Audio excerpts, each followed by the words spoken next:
Here I have OPPO A71. Let me show you how to insert here the Nano SIM card and microSD. So at the very beginning, let's start by pressing the power key. Let's slide to power off. Then let's find the slot. The slot is located right here at the right edge of the device. Here I have the slot. Let's simply open the slot by using some kind of the paper pin or special eject tool. Just press it right here. Now you can open the whole thing, and here you can insert the Nano SIM cards and microSD. So let me start with microSD with the characteristic edge right here. Let's put it that way, and let's insert here Nano SIM card. So you can insert one Nano SIM card with the characteristic edge right here, or you can also insert two Nano SIM cards and use it as a dual SIM device. So let me do it that way. This is the properly prepared tray.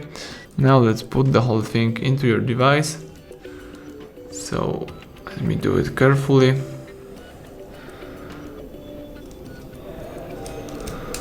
Press it to the end. Let me just repair it. And simply press power key to switch on the phone.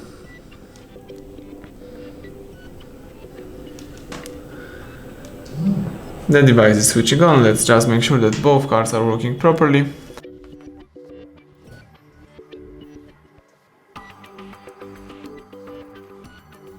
Let's unlock the screen. Here we've got the information about the SIM card. Let's tap settings. You can choose dual SIM and silver. And here we've got the information about your SIM card, so it's a good sign. Both cards are working properly. Now let's go back. Here you can also choose additional settings, and you can tap storage, and as you can see, the phone is reading the SD card. So that's it. Everything went well. Thank you for watching. Please subscribe our channel, leave thumbs up under the video.